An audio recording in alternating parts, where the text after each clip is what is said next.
Hello friends, welcome back to my channel. हम पढ़ रहे थे, कल हमने पढ़ा था मेवाड़ प्रजामंडल आंदोलन। आज हम पढ़ने वाले हैं भरतपुर प्रजामंडल आंदोलन। भरतपुर राज्य में महाराजा किशन सिंह की छत्रछाया में लोकतांत्रिक प्रशासन की स्थापना के उद्देश्य से मार्च 1938 ईस्वी में श्री किशनलाल जोशी के प्रयासों से भरतपुर प्रजामंडल की स्थापना की गई थी। तो मार्च 1938 में किशनलाल जोशी के प्रयासों से भरतपुर प्रजामंडल की स्थापना की गई थी।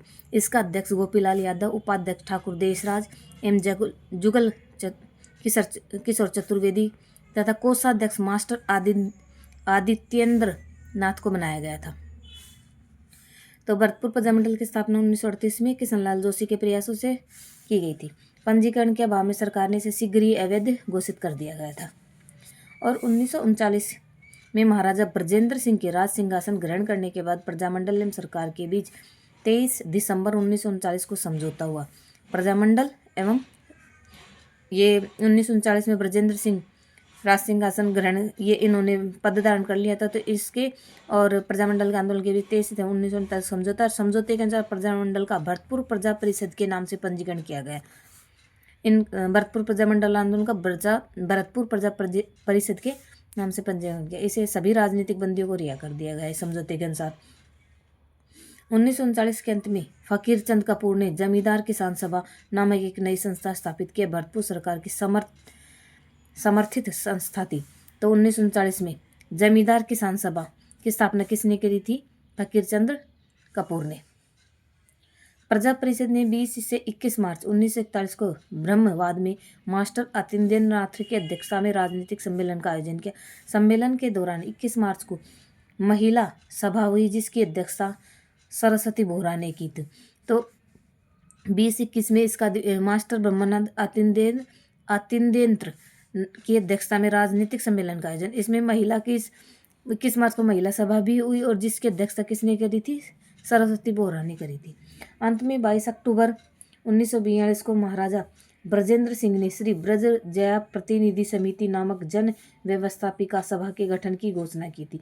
तो 22 अक्टूबर 1942 को महाराजा ब्रजेंद्र सिंह ने ब्रज जय प्रतिनिधि समिति की स्थापना की थी। और 1943 में संपन्न हुए चुनाव में भरतपुर प्रजा परिषद को तथा 23 तथा महाराजा द्वारा समर्थित किसान सभा को 14 स्थान मिले थे। भरतपुर प्रजा परिषद को तो 23 और महाराजा के द्वारा समर्थित किसान सभा को 14 स्थान मिले थे। यह समन्वय ज़्यादा दिन नहीं चला, और अप्रैल 1945 में प्रजा परिषद के सदस्यों ने त्यागपत्र दे दिए। इसके बाद भरतपुर प्रजा परिषद का दूसरा अधिवेशन 23-24 मई 1945 को बयाना में हुआ था। तो भरतपुर प्रजा परिषद का दूसरा अधिवेशन कहाँ हुआ था? बयाना में 23-24 मई 1945 को। 23 मई को पंडित सत्यदेव विद्यालंकर की अध्यक्षता में भरतपुर राज्य छात्र सम्मेलन हुआ। इसी दिन एक महिला सम्मेलन हुआ, जिसकी अध्यक्षता गणेश लाल की पत्नी बसंती देवी ने की थी। मई 1946 में भरतपुर में मंत्रिमंडल के चुनाव की घोषणा की गई। भरतपुर के तीनों राजनीतिक संगठनों प्रजा परिषद, किसान सभा और अंजुमन इस्लामिया के चुनावों के बहिष्कार का निश्चय किया। इन तीनों ने चुनावों के बहिष्कार का निश्चय किया, और 3 अक्टूबर 1947 को भरतपुर के लक्ष्मण मंदिर में आयोजित सभा में महाराजा ने लोकप्रिय मंत्रिमंडल बनाकर उसमें 2 मंत्रियों को शामिल करने 11 सदस्यों की संविधान निर्मात्री समिति के गठन की घोषणा की। दिसंबर 1947 को प्रजा परिषद के मास्टर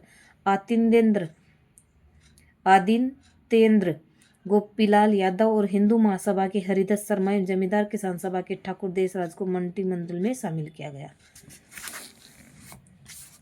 3 माह बाद 18 मार्च 1948 को भरतपुर का मत्स्य संघ में विलय किया गया। तो भरतपुर का मत्स्य संघ में कब विलय किया गया? 18 मार्च 1948 को। अन्य महत्वपूर्ण फैक्ट, भरतपुर के जगन्नाथ अधिकारी ने भरतपुर में हिंदी साहित्य समिति की स्थापना 1912 में कर जन जागृति शुरू करने का प्रयास किया था। हिंदी साहित्य समिति ने 1912 में इसकी स्थापना हुई थी, और जगन्नाथ अधिकारी ने इसकी स्थापना की और जन जागृति करने का प्रयास किया था।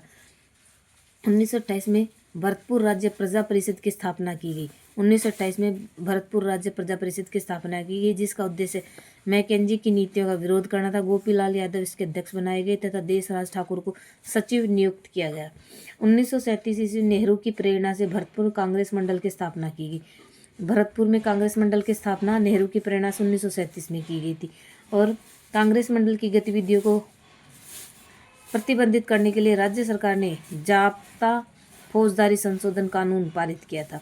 तो कांग्रेस मंडल की गतिविधियों पर प्रतिबंध करने के लिए राज्य सरकार ने कौन सा कानून जारी किया था? जाब्ता फौजदारी कानून संशोधन कानून 1937 पारित किया था, जिसे काला कानून कहा गया, भरतपुर का काला कानून। 1938 में गोपीलाल यादव की अध्यक्षता में भरतपुर प्रजामंडल की स्थापना जुगल किशोर चतुर्वेदी के घर किशनलाल जोशी ने की थी। तो भरतपुर प्रजामंडल की स्थापना 1938 में गोपीलाल यादव की अध्यक्षता में जुगल किशोर चतुर्वेदी के घर किशनलाल जोशी ने की थी। और भरतपुर महाराजा ने प्रजामंडल की जगह 1940 में भरतपुर प्रजा परिषद नाम से इसका पंजीकरण हुआ। 1940 में इसका पंजीकरण हुआ किस नाम से? भरतपुर प्रजा परिषद के नाम से, जिसके प्रथम अधिवेशन 1940 के अध्यक्ष जयनारायण व्यास ने तथा विशेष अधिवेशन 1941 में जिसकी अध्यक्षता हीरालाल शास्त्री ने करी थी। 1942 में महाराजा भरतपुर ब्रजेंद्र सिंह ने ब्रज जय प्रतिनिधि नामक संस्था व्यवस्थापिका के गठन की घोषणा की। और 1947 में लॉर्ड वेवल और बीकानेर महाराजा शार्दुल सिंह के बतखों के शिकार के लिए भरतपुर आने पर आंदोलनकारियों ने वेवल वापस जाओ, गो बैक वेवल के नारे लगाए। भरतपुर की महिला सत्याग्रहियों का नेतृत्व सरस्वती बोरा ने किया था। अखिल भारतीय देशी राज्य लोक परिषद के जयपुर अधिवेशन के निर्णय के अनुसार 28 जनवरी 1947 को राजपुताना के सभी राज्यों में भरतपुर दिवस मनाया गया। तो भरतपुर दिवस 28 जनवरी 1947 राजपुताना के सभी राज्यों में भरतपुर दिवस मनाया गया था। और 5 फरवरी 1947 को भरतपुर राज्य प्रजा परिषद के तत्वावधान बेगार विरोधी दिवस मनाया गया था। तो 5 फरवरी 1947 को भरतपुर राज्य में प्रजा परिषद के तत्वावधान बेगार विरोधी दिवस मनाया गया। तो इस वीडियो में इतना ही। नेक्स्ट वीडियो में हम पढ़ेंगे अलवर प्रजामंडल आंदोलन। वीडियो देखने के लिए आपका बहुत बहुत धन्यवाद।